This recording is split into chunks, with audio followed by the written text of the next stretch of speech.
ter que ligar aqui. Tá ligado? Já tá ligado? Eu tenho que apertar algum botão? Já tá ligado, né? Tá saindo som aqui? Ou... Tá. Bom dia, meus irmãos. Bom dia. Bom, meu nome é Felipe. Eu sou missionário da Palavra da Vida. Sou professor no Seminário Bíblico Palavra da Vida. Como vocês já notaram pelo meu sotaque, eu sou do Rio de Janeiro. Sou de Macaé, no Rio de Janeiro, mas moro em São Paulo. Já saí de Macaé há muito tempo atrás. Em 2004, vim morar em São Paulo, em Atibaia. Enfim, eu sou membro da Igreja Evangélica do Maracanã, que fica em Atibaia, dentro do condomínio onde fica o Seminário Bíblico Palavra da Vida. Nesse fim de semana, nós estamos aqui na igreja, eu e o pastor Pedro Vercelino, que é pastor da Igreja Cristã Evangélica lá em São Paulo. Nós trouxemos um grupo de alunos para fazer o que nós chamamos de Semana de Ministério. É um programa anual, obrigatório, faz parte do curso, em que o grupo, professores saem com os alunos para diversos lugares para observarem os alunos servindo, trabalhando em vários meios. Vocês viram o Rodrigo pregar agora de manhã. O Rodrigo é aluno nosso do 2º ano. Organizamos uma conferência aí. Enfim, estamos aí. Então, como eu falei, eu sou membro lá da Igreja Evangélica do Maracanã. A minha igreja enviadora é uma igreja batista. Originalmente eu sou batista, eu sou pastor batista, né? Mas desde que eu saí de Macaé, a minha vida tem sido andar por tudo que é tipo de igreja. Eu já fui pastor batista numa igreja presbiteriana na Coreia do Sul. Eu já fui pastor do campus numa escola interdenominacional internacional na Hungria, onde eu era missionário. Eu já fui pastor assistente numa igreja internacional que tinha origens de tudo que é tipo que você possa imaginar. Então, assim, com o passar dos anos, a minha identidade batista foi se perdendo pelo meio do caminho. Mas, uma vez batista, não. Tá ali o irmão. Tinha um irmão que estava conversando comigo, não tem... Para desprovar minha tese, né? Enfim.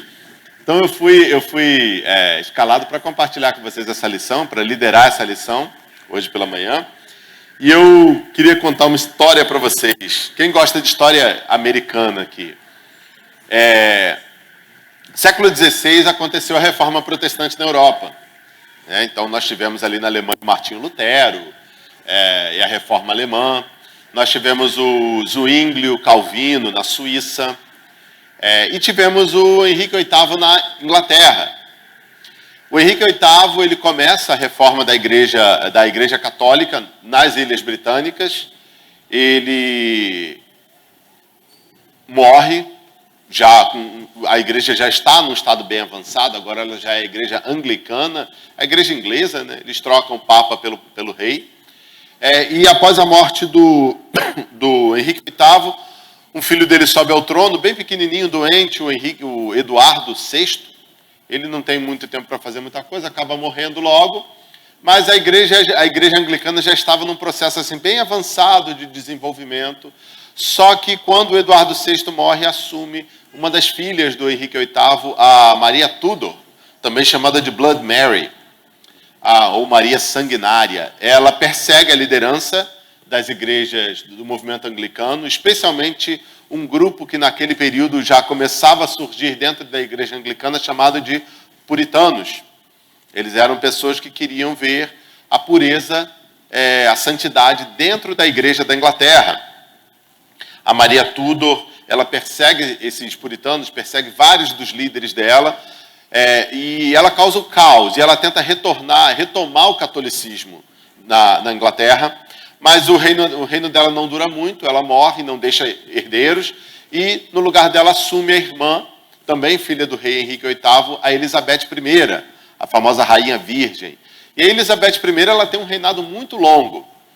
A Elizabeth I ela começa um trabalho de reestruturação da igreja da Inglaterra. Ela tenta conciliar todos os grupos dentro da igreja, aqueles grupos que tinham uma cabeça um pouco mais católica, os grupos que tinham uma cabeça bem monárquica, anglicana, e os puritanos. Ela tenta acomodar todos aqueles grupos e unificar a igreja e pacificar a igreja na Inglaterra. No entanto, ela se levanta contra aqueles que ainda se opõem às práticas que são resquícios do catolicismo, e aquela unidade entre igreja e Estado que existia de maneira assim, e na Inglaterra até hoje é quase impossível de quebrar. A igreja anglicana ela é assim. E esse grupo, então, começa, o grupo que se opõe, os puritanos, eles, alguns deles, os congregacionais, né? Os puritanos congregacionais, que são aqueles que acreditam na separação entre igreja e Estado, eles resolvem fugir. Eles descobrem que a Inglaterra não é o país para eles mais.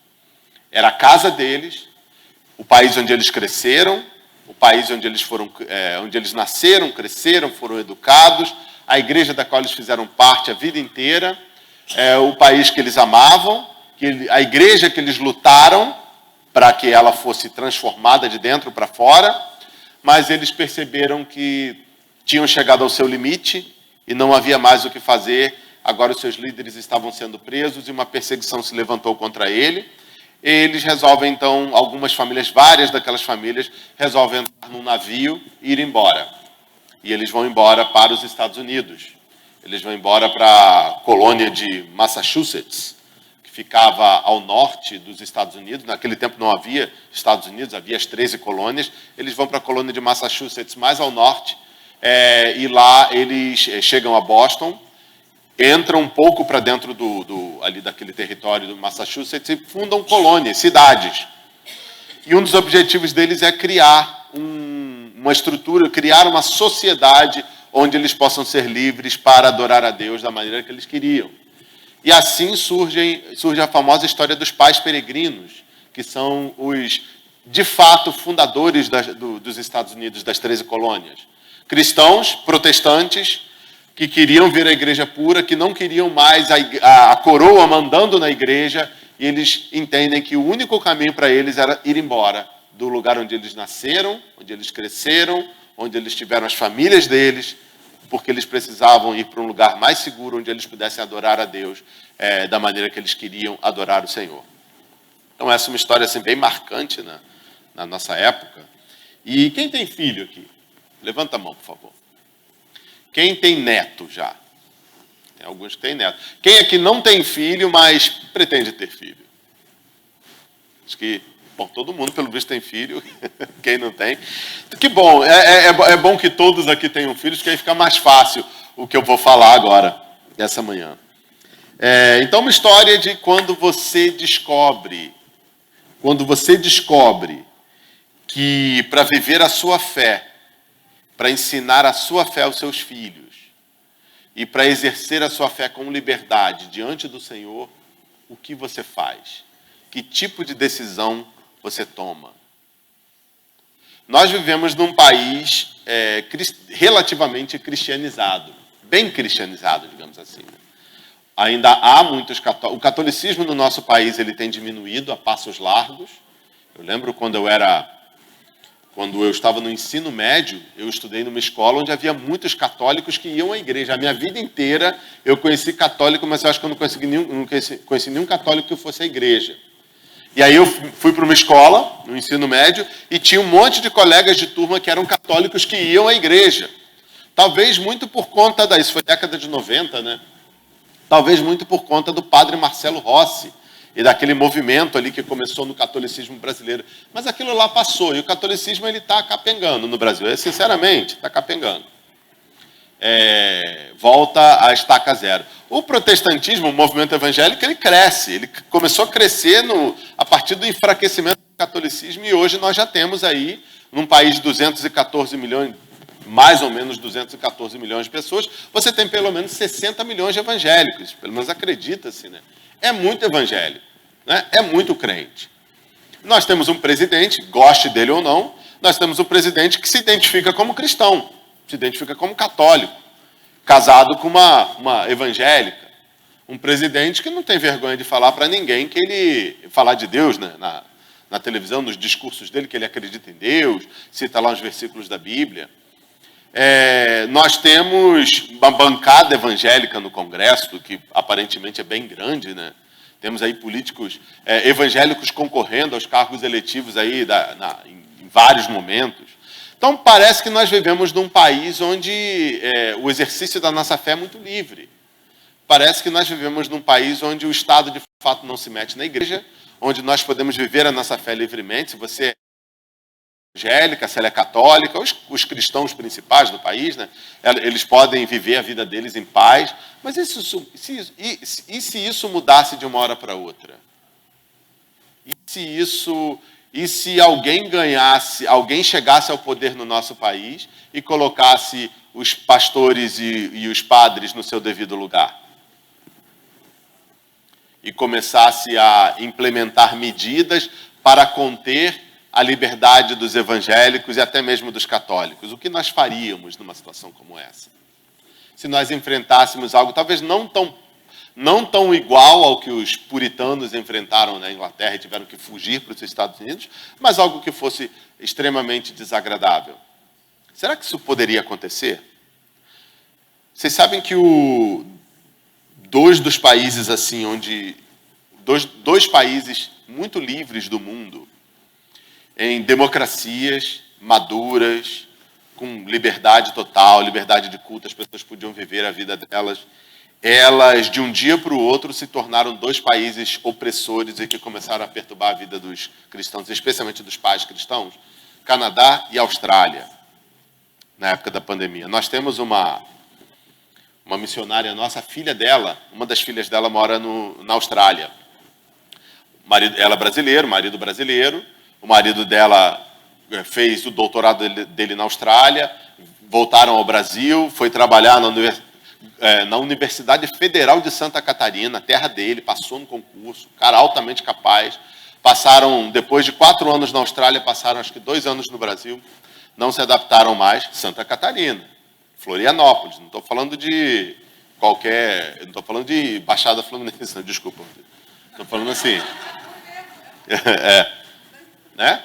Eles não se adaptaram mais, mandou a faculdade dele lá na Austrália, convidou, vem para cá trabalhar. Ele foi.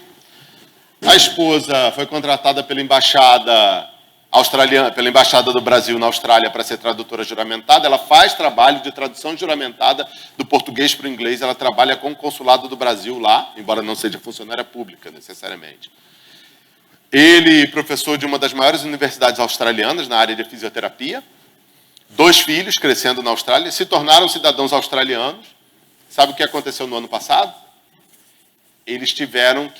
Ela teve que voltar ao Brasil com os 2 filhos, e ele conseguiu, tentando de qualquer maneira uma licença para voltar ao Brasil. Ela veio, ficou 3 meses longe do marido. Ele tentando uma licença para vir ao Brasil, ficar no Brasil, porque é impossível para pais cristãos que querem educar os seus filhos nos caminhos do Senhor, fazerem isso na Austrália, porque o governo australiano não deixa mais. Intervém na vida das famílias e ameaça tirar a guarda dos filhos se os filhos não forem submetidos a uma educação que ensine tudo que é inclusivo hoje no mundo. Pessoas conhecidas na Austrália, na Canadá, tiveram suas igrejas fechadas durante a pandemia e não puderam reabrir. Foram presos. Colegas de seminário lá em Dallas, presos porque quiseram abrir a igreja durante a pandemia para ter culto, e depois que a pandemia acabou, nada voltou ao normal. Se você é o crente que não está nem aí para nada, aquele pastor que só fala besteira, liberalzão, aquelas igrejas meia boca, que o nego não está nem aí, pode funcionar. Agora, se você é fiel às Escrituras e quer viver uma vida para o Senhor, está aí 2 exemplos de países perfeitos, todo mundo quer morar no Canadá e na Austrália, que se tornaram locais extremamente hostis a famílias cristãs. Agora, isso é novo? Não, isso acontece em vários lugares da história, acontece nas melhores famílias, né? Nos melhores países. Tem uma história, agora sim, chegamos ao texto. Abra sua Bíblia, por favor, em 2 Crônicas. 2 Crônicas. Capítulo 11. 2 Crônicas, capítulo 11.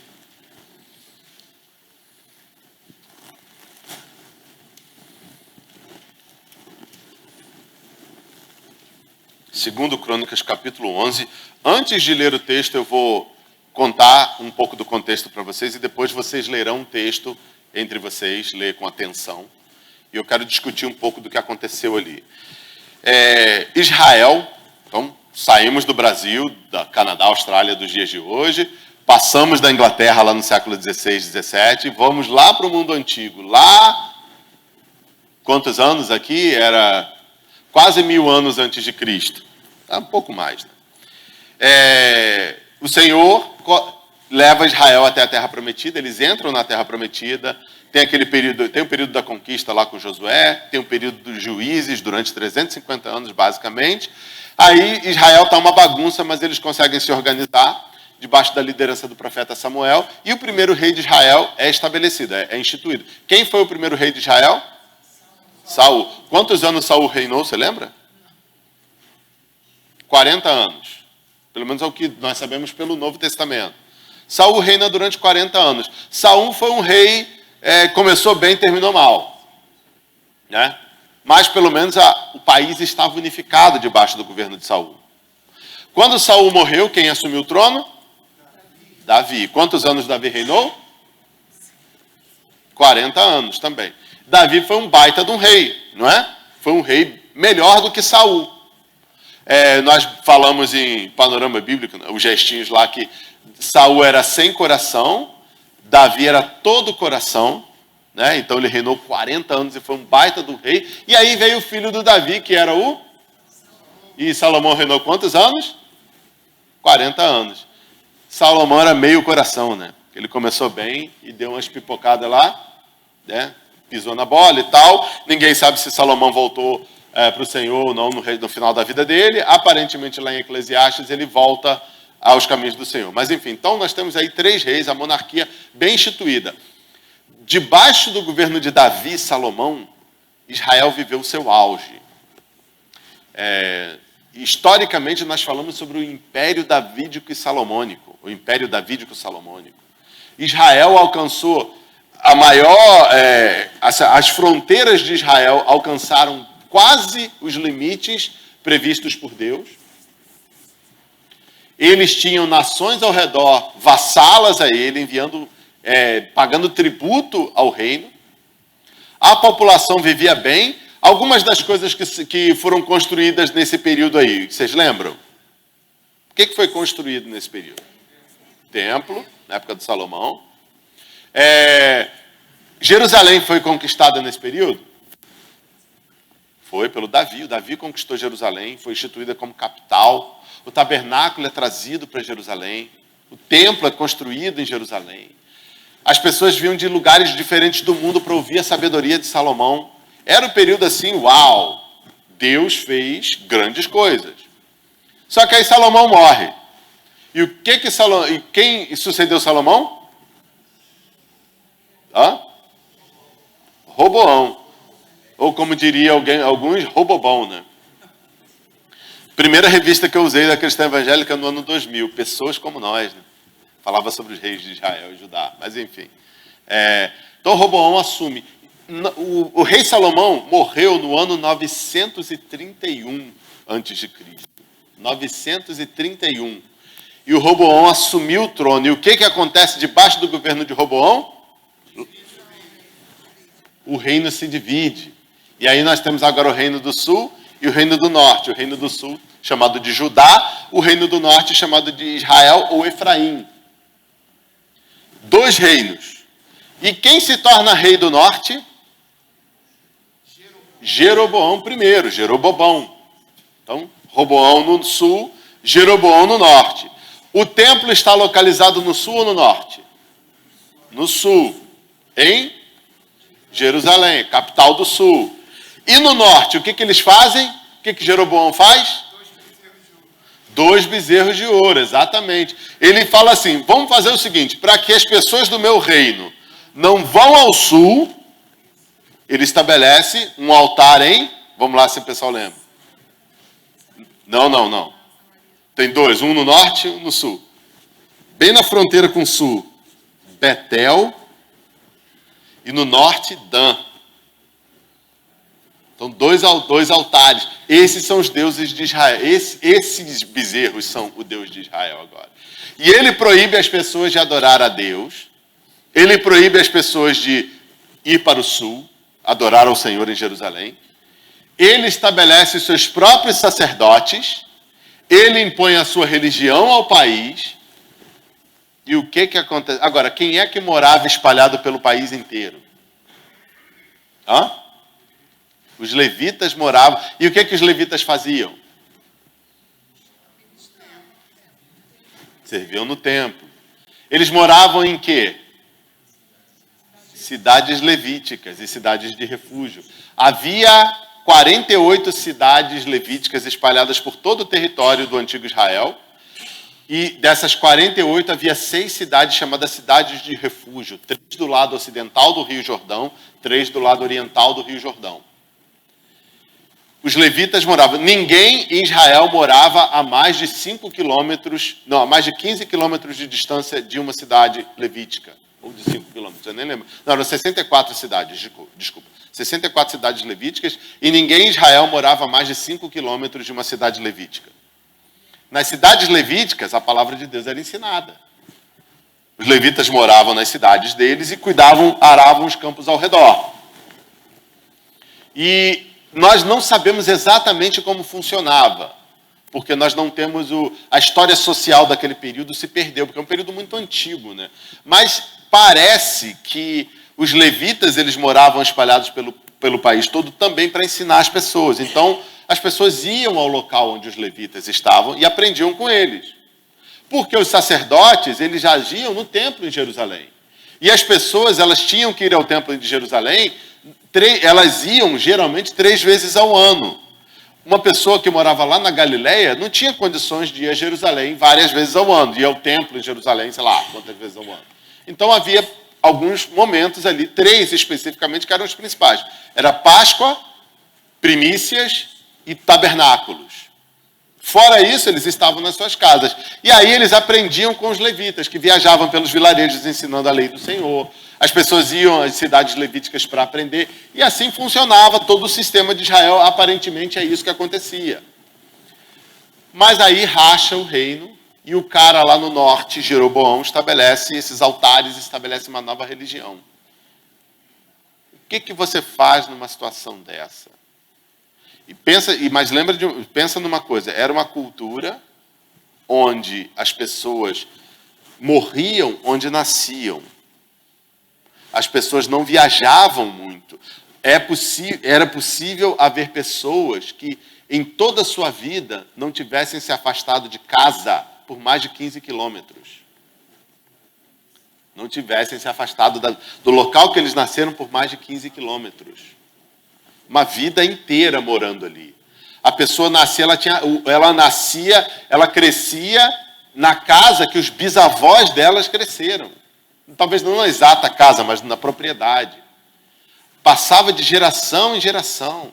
A casa da pessoa era a coisa mais assim, era parte de quem ela era. Você tem uma ideia, hoje em Israel, num país, século XXI, Israel é uma democracia super avançada. Quando uma pessoa é julgada e condenada por terrorismo, sabe qual é a pena, além da prisão perpétua? Derrubar a casa da pessoa. Se uma pessoa ela comete um ato de terrorismo, ela é presa, ela é julgada e condenada, além dela ser presa, o governo israelense manda as forças de segurança israelenses na casa da pessoa que contratou, eles derrubam a casa da pessoa, da família. Porque a cultura lá funciona assim. Então tá bom, nós temos aí. Vocês estão seguindo meu raciocínio aqui? O norte agora não tem mais. A religião foi expulsa de lá, gente. Mas os levitas moram nas suas cidades. Gente, há séculos eles moravam lá. Séculos eles moravam ali. Tinha gente ali que podia falar: quando é que você veio morar aqui? Minha família veio morar aqui quando nós cruzamos o Rio Jordão.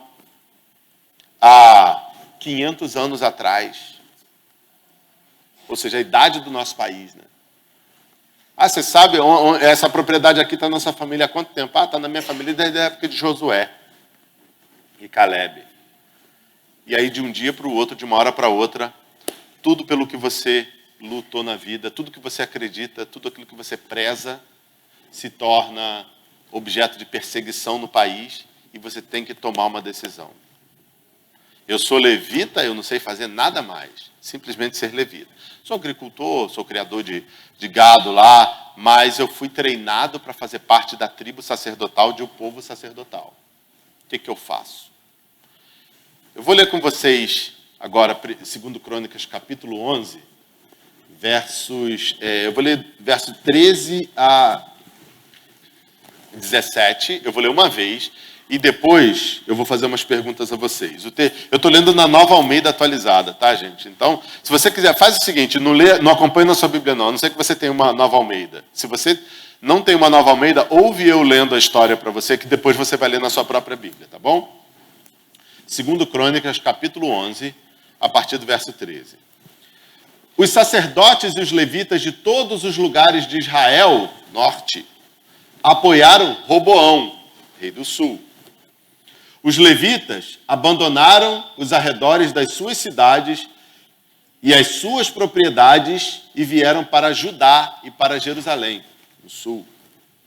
Porque Jeroboão e seus filhos os expulsaram para que não ministrassem ao Senhor. Jeroboão constituiu os seus próprios sacerdotes para os lugares altos, para os ídolos em forma de bodes e de bezerros que tinha mandado fazer. Além desses, também de todas as tribos de Israel, os que de coração resolveram buscar o Senhor, Deus de Israel, foram a Jerusalém para oferecer sacrifício ao Senhor, Deus de seus pais. Assim, fortaleceram o reino de Judá e firmaram o poder de Roboão, filho de Salomão, durante 3 anos, porque durante 3 anos andaram no caminho de Davi e de Salomão. Então, os levitas, o que acontece no texto aqui? Foram para o sul, alguns são expulsos, outros decidem ir para o sul, ir embora. Agora, eu queria que você lesse esse texto, você agora, lê algumas vezes aí. Dá uma lida, e eu quero perguntar algumas coisas para você.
Leram o texto?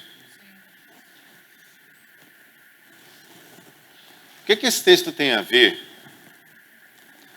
com o restante da Bíblia?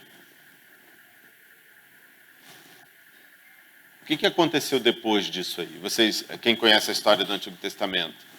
Judá e Israel se separaram. Israel cai, Judá cai. Assim, pensa no contexto geral. Famílias, propriedades, mudança, pressão, não conformidade com o que estava acontecendo. O que você imagina que aconteceu nesse cenário aí? O que esse texto ensina em relação a tudo que a gente aprende na Bíblia? que será que aconteceu? Que resposta esses levitas estão dando para a gente? Pode falar. Que as coisas se repetem. As coisas se repetem. Uma boa observação. Não é a primeira vez que vai acontecer, né? Esse tipo de coisa. As coisas se repetem. Mas o quê? Para se manter fiel a Deus, vamos ter que pagar um preço. E conforme vai chegando o dia de Jesus voltar, vai ficando cada vez mais apertado, mais difícil, a ponto de termos que nos martirizar para não negar a fé em Cristo, como está acontecendo na Austrália e no Canadá. Exatamente.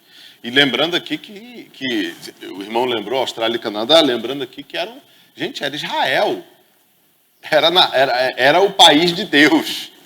A gente não está falando aqui de Moabe, de Edom, da Síria. A gente está falando de Israel aqui. Mas o que esse, diante do contexto geral da Bíblia, da fé, o que mais você aprende com essa situação? A gente tem que perseverar sempre, perseverança. E a gente, às vezes, para ficar no âmbito de Deus, nós vamos ficar ilegais. Nós vamos passar a ser ilegais, vamos ficar fora da lei. Essas pessoas aqui ficaram fora da lei, porque a determinação não era mais ter culto, né? Então, eles eram os fora da lei. Por isso, eles tiveram que sair ou serem expulsos. A gente, às vezes, tem que ficar fora da lei dos homens para ficar dentro da lei de Deus. Eu vejo isso aqui também. Obrigado. Porque a aula é transmitida para... É transmitida pela internet. Pode ir. Isso. Mas, aqui, ó.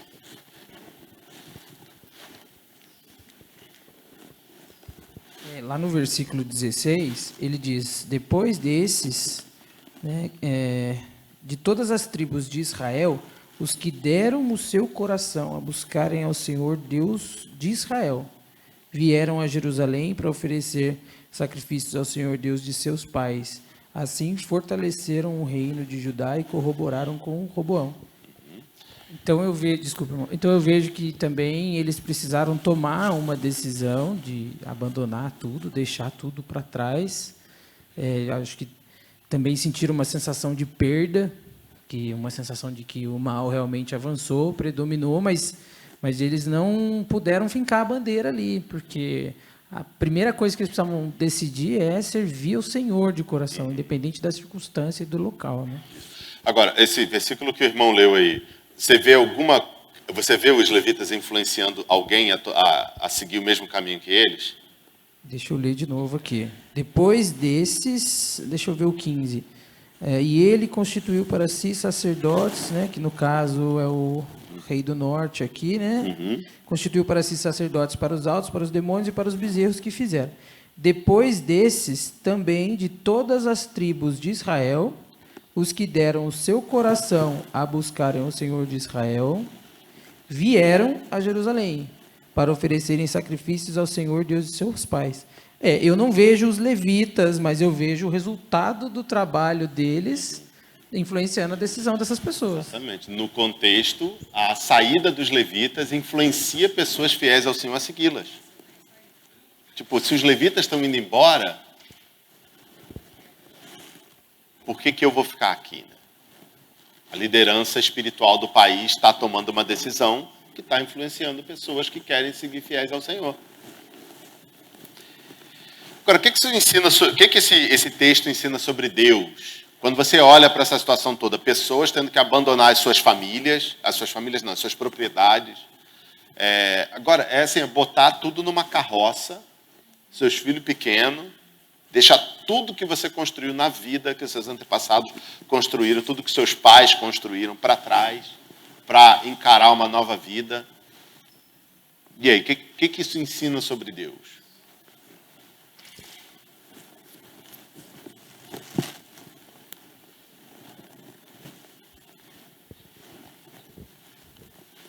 Eu entendo que o que a gente ajunta aqui não tem valor nenhum. O que é mais importante é adorar o Senhor de verdade.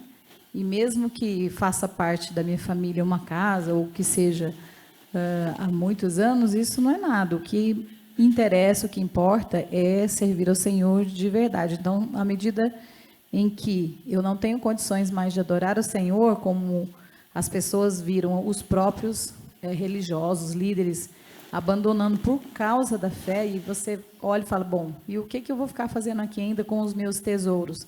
O tesouro, né, na verdade, aqui está dizendo que é o Senhor, é estar com o Senhor. E outra coisa que eu entendi também, que o fato deles chegarem lá no outro reino fortaleceu o ministério, o trabalho ali, né? Então, colaboraram com o reino de Roboão para que eles pudessem se fortalecer também. Exatamente. Um detalhe sobre os livros de crônicas, que eu não mencionei, primeiro e segundo crônicas, que originalmente é um livro só, né? Crônicas está traçando a história espiritual de Judá, do sacerdócio e da família de Davi.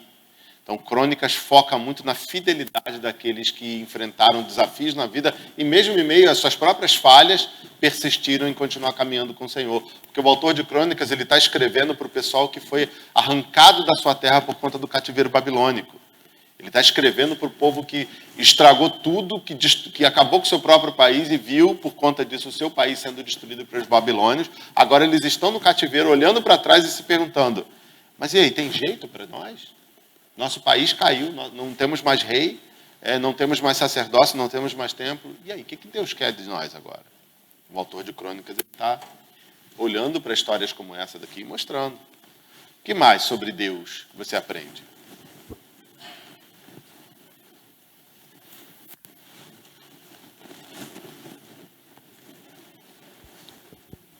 Eu aprendo que, a despeito de quaisquer coisas, sempre haverá um remanescente fiel.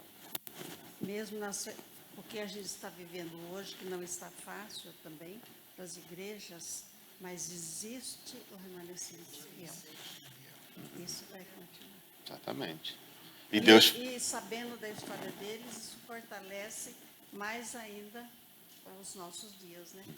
Exatamente. E Deus fala sobre esse remanescente vez após vez. Lembra na época do profeta Elias lá, que o Elias vai diante de Deus e fala, eu sou o único que sobrou, e Deus fala assim, ainda permanecem 7.000 que não se dobraram diante de Baal. Remanescente. Eu, às vezes, me lembro muito daquelas palavras de Jesus. Eu lembro das palavras, gente, eu sou ruim de endereço, tá? Do livro, né? Mas a palavra eu guardo. Alguma coisa, né? Ele disse, aquele que não deixar pai e mãe vir me seguir, não é digno de mim. E essa palavra, às vezes, é mal interpretada. Não deixar largar o pai, abandonar o pai, desprezar o pai. Mas os costumes, eu entendo assim, a religião, as práticas. Por exemplo, minha mãe vem de uma família católica. Então, quando minha mãe veio para Cristo, ela foi, tipo, excomungada da família. Realmente, quando eu nasci, ninguém quis me conhecer, porque era filho de Bíblia. Ela é filha de Bíblia, ela é pagã. Então, a minha avó não quis me conhecer. Então, minha mãe pagou um preço. E aquele que não deixar pai e mãe, essa palavra foi real na vida da minha mãe. E ela permaneceu fiel. E minha avó morreu sem nunca me ver, ver meu rosto. Por eu ser pagã. Então, que a gente tem que aprender que o nosso maior tesouro é Jesus. O resto é o resto. Essas pessoas largaram tudo e foram seguir a palavra do Senhor. E hoje a gente quer largar fala às vezes para mim, nós estamos numa posição muito cômoda. Nós temos as nossas casas e o nosso conforto. Daí eu penso os irmãos lá no Afeganistão, na Coreia do Norte, no Iraque, eles têm o quê? Quando eles aceitam a Cristo, eles dizem que já aceitam a Cristo para morrer. Eles sabem que a morte é iminente. Então, essas pessoas, eles veem que o maior tesouro deles não é a nossa própria vida. E aquele que amar a própria vida mais do que a Cristo, não é digno de Cristo. E eu aprendo muito com a igreja perseguida, sabe? Eu mudei muito a minha visão, procurando saber da igreja perseguida, procurando notícia dos meus irmãos. Gente, se a gente é corpo, a gente tem que saber como é que está o pé, né? Como é que está a unha encravada. Então, eu acho que a gente aprende aqui, que a gente tem que ter o maior tesouro é Deus. Para os levitas e para aquele povo, o maior tesouro deles foi Deus. Ele não se preocupou com nada, eles foram sem lenço e sem documento, como dizem. Se a gente colocar na nossa cabeça que o nosso maior tesouro é Deus, vamos ser verdadeiros cristãos e testemunhas. Então, nós vemos sobre Deus, então, pelo que os irmãos falaram, que Ele é o nosso maior tesouro e que Ele mantém um remanescente, né? Então, só para conectar de novo com os levitas, eles deixaram para trás... então, eles foram embora para o Reino do Sul porque eles foram proibidos de adorar a Deus como a lei exigia. Eles foram proibidos de cumprir o seu papel na sociedade. E eles se recusaram a apostatar e se tornar idólatras. Ou seja, eles quiseram permanecer como remanescente fiel. E eles deixaram para trás aquilo que lhes era caro, suas casas. Lembra do contexto? Era muito importante. A pessoa nascia, crescia e morria no mesmo lugar, enterrava os seus antepassados naquele lugar e permanecia ali. Eles deixaram para trás as suas plantações. Gente, era uma sociedade agrária. Você deixar para trás aquilo que você plantou, o risco de você passar fome é muito grande. Porque, como que é? Horta não dá em geladeira, né? Horta não dá em supermercado, né? Nem tinha geladeira no supermercado, né? E eles deixaram para trás as suas raízes. Gente, eles deixaram de ser, eles simplesmente, tudo aquilo que eles eram cidadãos da cidade refúgio X, da cidade refúgio Y. Deixaram aquilo para trás. Só que eles serviram como exemplo de sacrifício e de resistência santa. Como assim? Eles lideraram as suas famílias e foram para Jerusalém adorar, e não para os altares idólatras. E eles lideraram o povo fiel do norte, o remanescente fiel do norte, que os seguiu, ou que seguiu os seus passos, e deixaram tudo para trás pelo Senhor e foram para o Reino do Sul. Agora, o que eles fizeram no Reino do Sul, quando eles chegaram lá? No final do texto aqui, diz, assim fortaleceram o reino de Judá e firmaram o poder de Roboão, filho de Salomão. Eles fizeram o trabalho deles. Eles continuaram sendo quem eles foram chamados para ser. O local é o menos importante. A função é o mais importante. Qual é a nossa função como povo de Deus? E eles apoiaram o rei e a sociedade de Judá enquanto eles andaram nos caminhos do Senhor. Porque quando o sul também abandonou o Senhor, os levitas reprovaram eles. Então, já vimos o que isso tem a ver com o restante da Bíblia. O que esse texto ensina sobre Deus, assim, de maneira bem básica. Agora, o que esse texto explica sobre nós, diante desse contexto aqui dos levitas? O que esse texto fala sobre nós?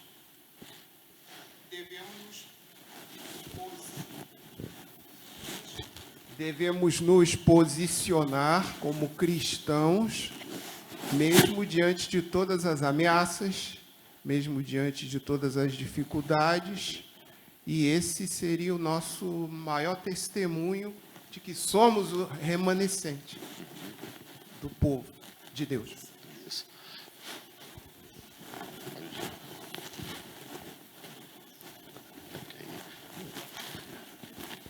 Eu vejo também que, nesse contexto que a gente está vendo aqui na palavra, as coisas aconteciam de forma muito mais drásticas, né?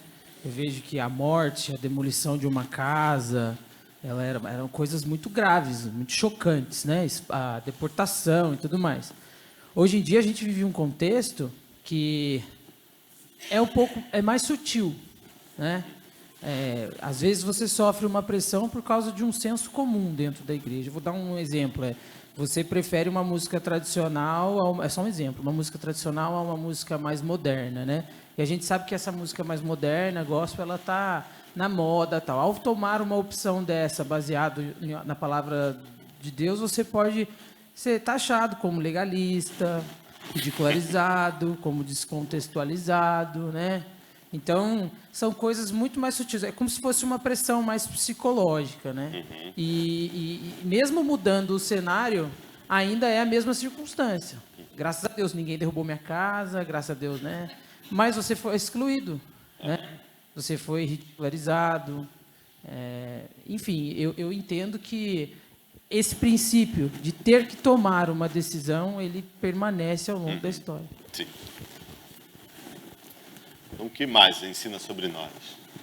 Não li depois lá.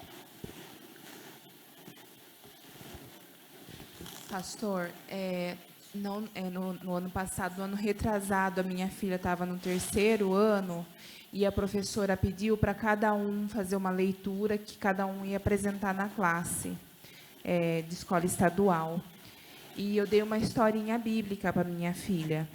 Aí, chegando lá, a professora falou assim que não podia porque o Estado é laico.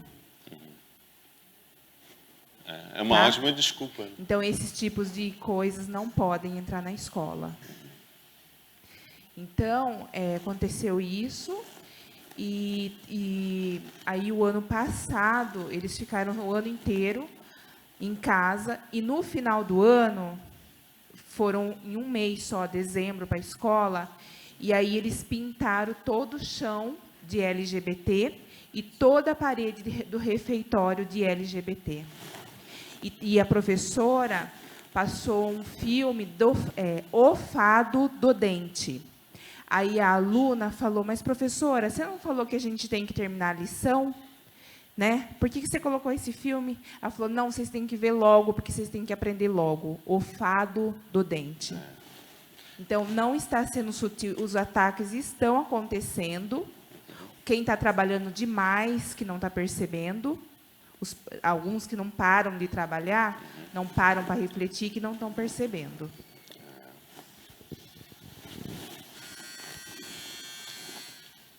Falta um pouquinho, né? Vou ser breve.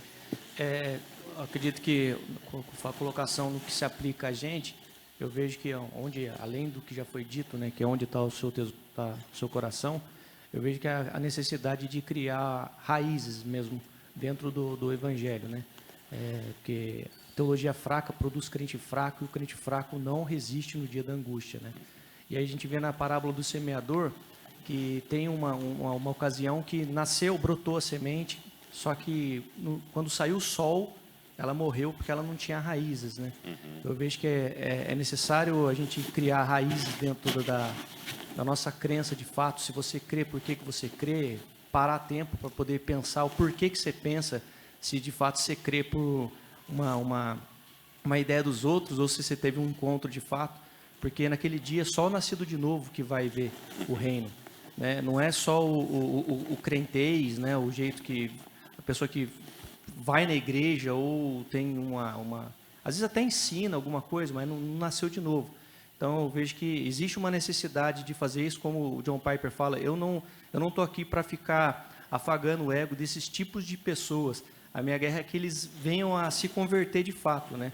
Não é só o ouvir, né? O ouvir no hebraico ele tem o conceito de continuidade em prática, né? Então eu acredito que a questão da raiz, foi o que você comentou mesmo, precisa mudar onde está a raiz, porque o sol vai vir. Isso, o sol vai vir. Exatamente. Se nós formos crentes rasos, o sol vai queimar nosso fruto, né? Alguns princípios aqui, que estamos chegando ao final. A geração dos levitas dos dias de Roboão, essa que nós lemos no capítulo 11 aqui, ela conhecia bem a história dos seus pais e conhecia bem a responsabilidade da sua tribo. E aquela geração, ela entendeu que quem eles eram era mais importante do que aquilo que eles tinham. Eles entenderam a raiz. Se a nossa raiz está firmada no Evangelho, e nós sabemos quem nós somos, quando o sol queimar, a gente vai saber exatamente como reagir. A gente vai saber exatamente o que nós devemos fazer diante do Senhor e podemos influenciar outras pessoas nisso.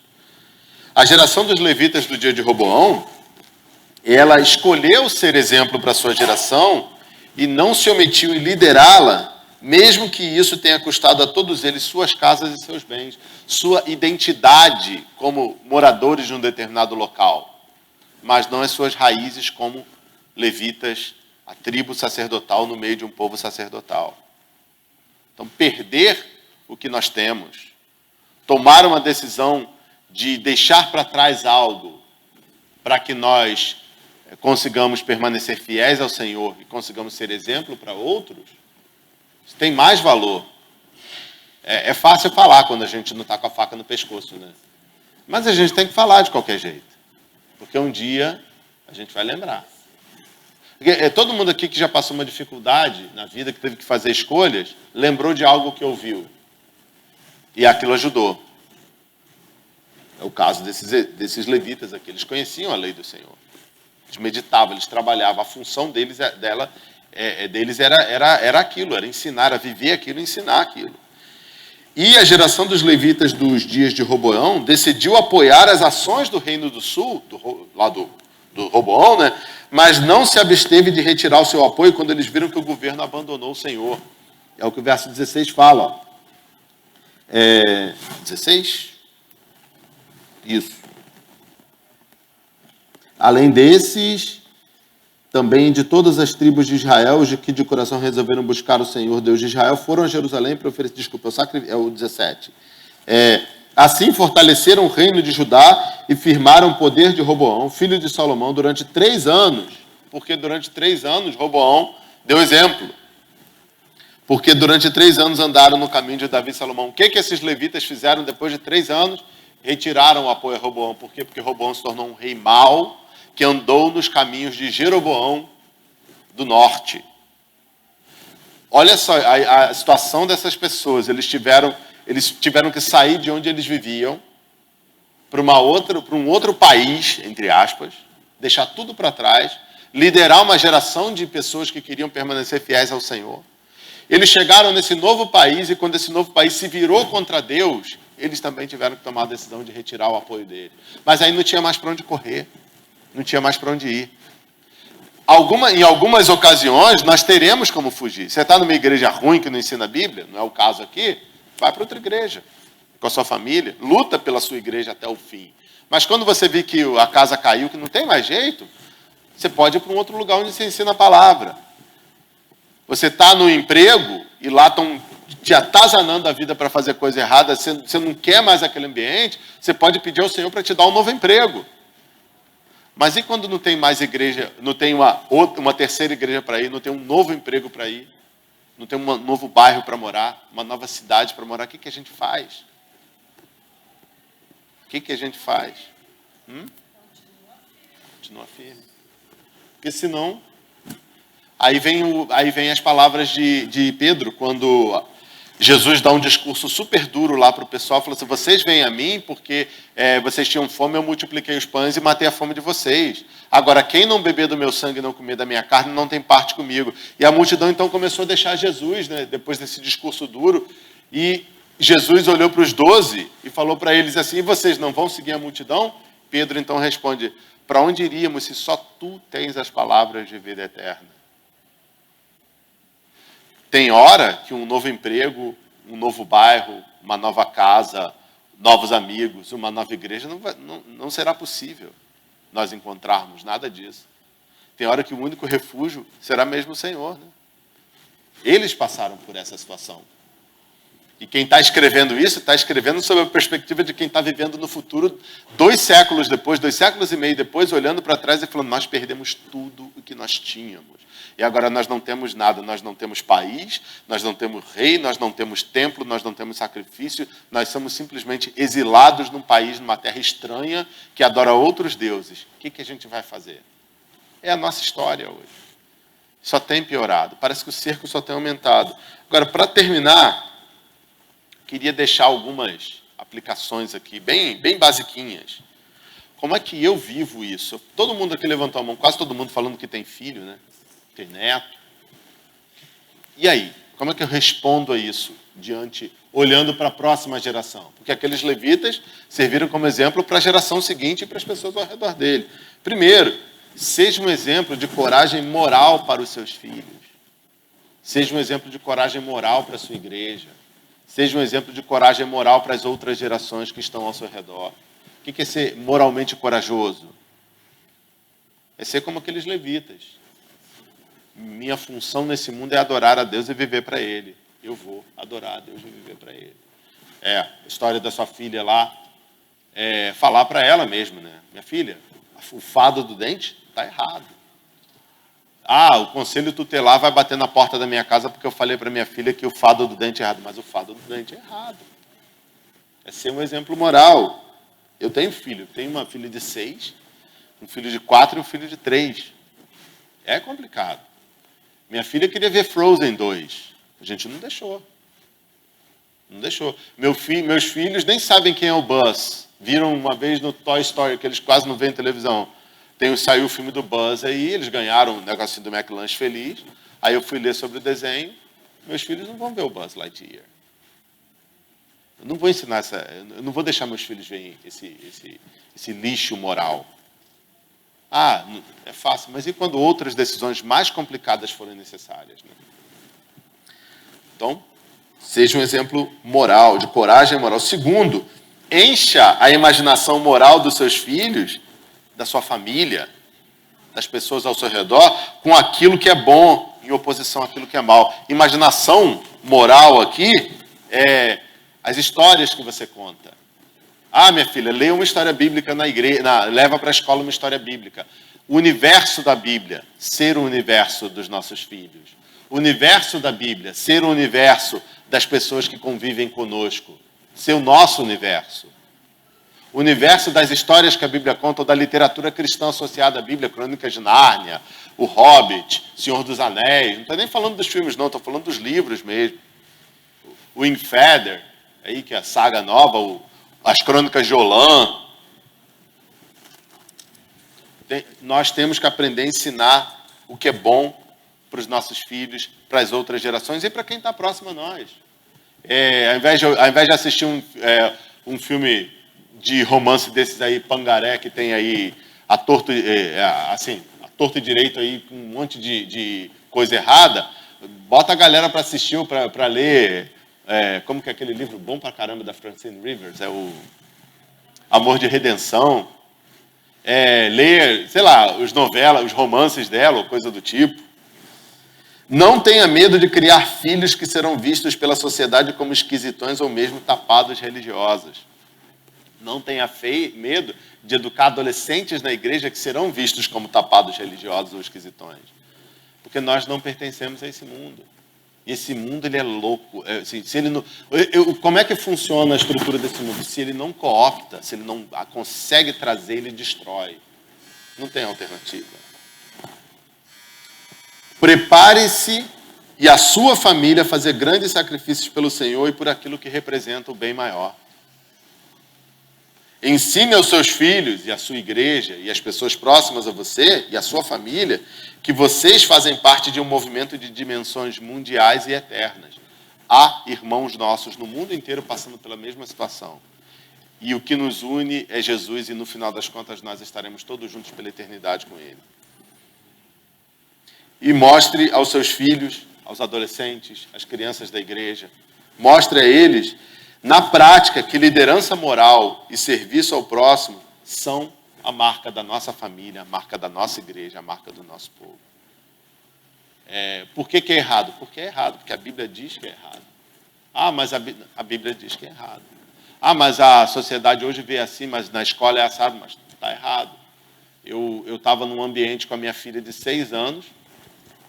Essa semana, nós fomos a São Paulo, num hospital, levar meu filho no médico, né, para uma consulta, e na volta nós fomos comer no McDonald's. E quando nós estávamos no McDonald's, tinham 2 meninas, lá em Atibaia, 2 meninas adolescentes namorando. Ainda bem que aquelas meninas se desgrudaram enquanto nós estávamos ali embaixo esperando o pedido, e a minha filha quis ir ao banheiro no andar de cima e minha esposa levou. Porque eu já estava me preparando para explicar para minha filha por que aquelas 2 meninas de mãozinha dada se beijando ali não era correto no McDonald's. Olha que situação complicada. Imagina se eu explico isso na frente das pessoas e eles ouvem. O que ia acontecer comigo? Tenho certeza que o conselho tutelar não dá outro dia bater na porta da minha casa, ou coisa do tipo, né? Talvez na hora ali iam fazer uma cena danada. Porque criança pergunta, papai, por que aquelas 2 meninas estão se beijando? Imagina se minha filha perguntar uma coisa dessa. Por que aquelas 2 meninas ali estão se beijando? Fica na cabeça. E eu tenho que explicar para minha filha, o que elas estão fazendo isso, que isso está errado, minha filha. Imagina a cena, o escândalo. Todo mundo filmando, celular, o pai, discurso de ódio, homofóbico, não sei o quê, e tal. E aí depois descobre que é crente, que é pastor, olha só, esses homofóbicos tem. Imagina. Difícil. E agora, para terminar mesmo. Os levitas, eles pagaram um preço alto, mas eles influenciaram uma geração. Eles chegaram no Reino do Sul e 3 anos depois a coisa saiu do trilho e eles tiveram que se manter fiéis. Mas graças a Deus nós podemos olhar para a história deles e lembrar que há pessoas fiéis em todo o tempo na história. A história se repete, mas há sempre pessoas fiéis. E que nós sejamos essas pessoas fiéis, que nós sejamos esse remanescente fiel por nós, pelos nossos filhos e pela nossa igreja. Porque se nós não formos, quem será? Se nós não formos, quem será? Para onde mais iríamos se só tu tens as palavras de vida eterna? Essa é a realidade. Amém? Vamos orar para a gente encerrar. Senhor, obrigado por esse tempo, obrigado pela tua palavra que nos ensina e, por favor, nos ajude a ser, de fato, exemplos morais, e encher nossos filhos, nossa igreja, nossos adolescentes, as pessoas que convivem na família da fé, com aquilo que é bom, aquilo que vem do Senhor. Nos ajuda a ser firmes, ó Deus, e tomar decisões sábias, prudentes, corretas, ainda que isso nos custe, ó Deus. E quando nós chegarmos naquele ponto, se nossa geração chegar ao ponto de não haver mais alternativa, de não ter mais para onde correr, ó Pai, que nós lembremos, como o apóstolo Pedro falou, para onde mais nós iríamos se só tu tens as palavras de vida eterna, Deus. Muito obrigado por esse tempo, em nome de Jesus. Amém.